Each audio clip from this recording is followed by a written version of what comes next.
Another cold, wet day in Connecticut Zone 6A.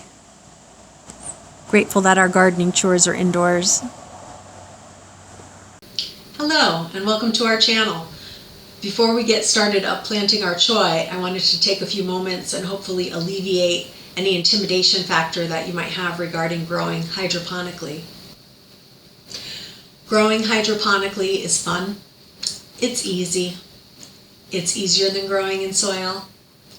It's less messy than growing in soil. It is less labor intensive than growing in soil. And you avoid those dang fungus gnats, which drive me insane. As long as you have some basic tools at your disposal, you can meet with great success. You will need a growing vessel of some sort. We're going to be using one of our Downspout planters, which Daniel has painted this lovely shade of turquoise for me. We will be using net pots. We will be using General Hydroponics Maxi Grow for our nutrient solution at a rate of 1 teaspoon per gallon of water. We will also be utilizing expanded clay pebbles to help secure the plants in the net pots and also to help block the light and impede algae growth. One of the biggest concerns in growing hydroponically is in not letting your reservoir run dry. If you let your reservoir run dry, you will kill your plants. I speak from experience. Don't do it. Your best bet, check your reservoir a couple of times a week and you'll be ahead of the game. When refilling, do not overfill. You do not want to drown the air roots on your plants. When we refill in the reservoir, we refill to roughly the halfway point. This way we don't fully saturate the entirety of the plant growing in the net pot. You can see that there are air roots that grow short and fuzzy towards the top of the root structure. The balance of the roots are the nutrient roots. Hopefully you can see all of that. These are supposed to be submerged for the most part, if not entirely, but the air roots should always have air available to them.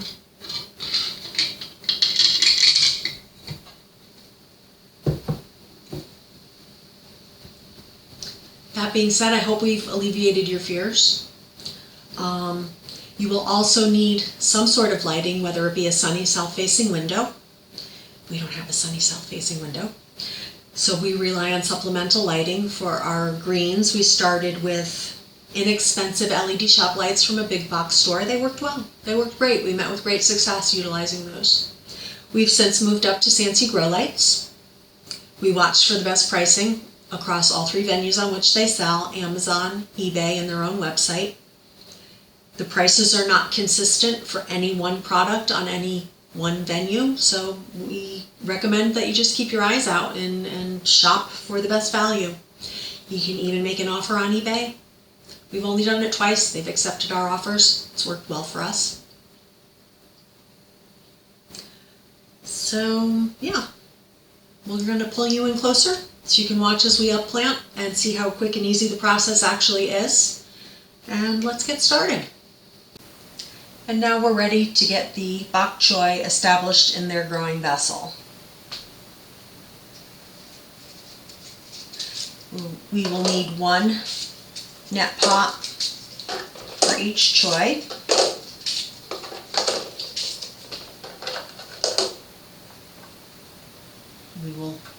We will be utilizing this later to help establish proper nutrient level.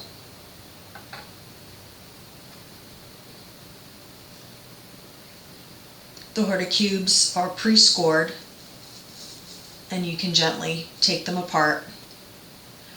We are at a point where we have very minimal root growth exposed. We have transplanted on many occasions where the plants were much larger and there was much greater root growth. They would sustain some damage to the roots, but not enough to make any noticeable difference in their growth habits.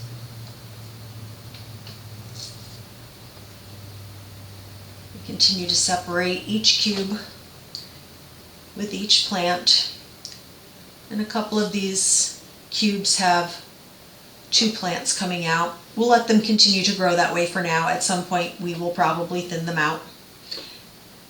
And quite honestly, when we thin them out, we utilize the greens in our salads. There's no sense wasting them. It is easy as inserting the horticube until it reaches the bottom of the net pot.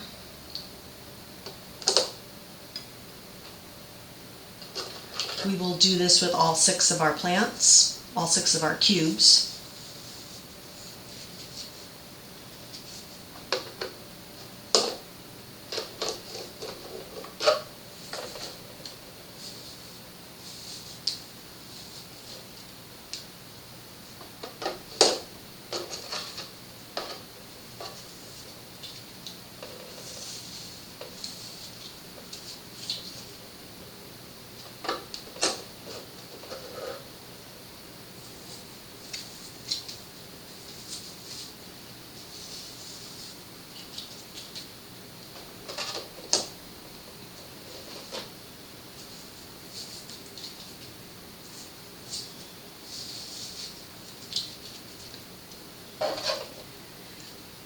For those that have some top growth and are extending beyond the surface of the horticube, we will begin to backfill carefully with the expanded clay pebbles. It just makes it easier now rather than when there's greater leaf growth. It would be more difficult to work the pebbles in around the base.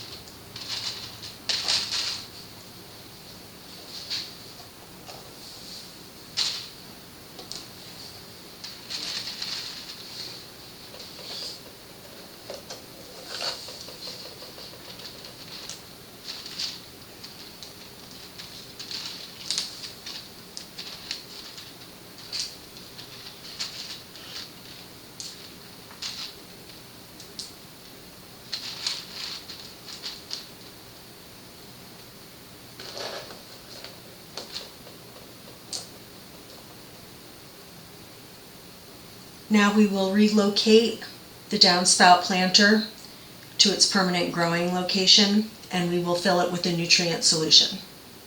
The easiest way to determine the proper level for filling the nutrient solution in the container is to temporarily remove one of our plants and insert the empty net pot. We will carefully pour in the nutrient solution until it reaches 1/8 to 1/4 inch above the base of the net pot. This way we ensure that each plant receives adequate solution to support its growth, particularly its root growth. It will very quickly send down roots into the solution. Here we see air roots.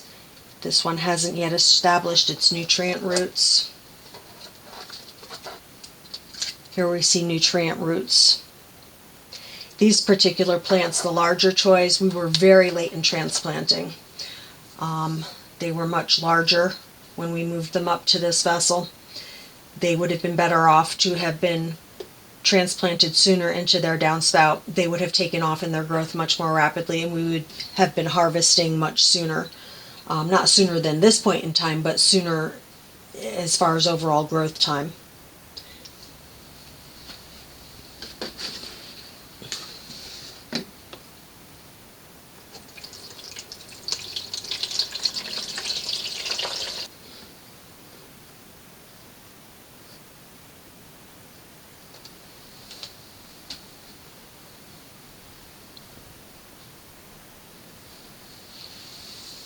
And now we'll simply replace the empty net pot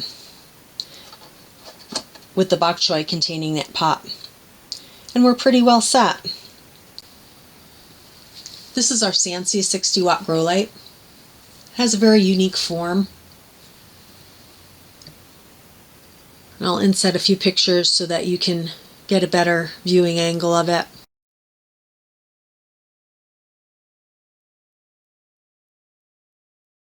The beauty of it is that the light dispersion is broadcast over a larger footprint.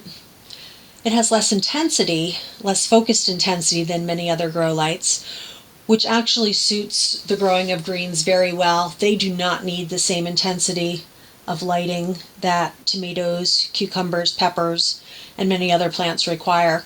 So this suits our 2.5 foot by 2.5 foot growing environment beautifully.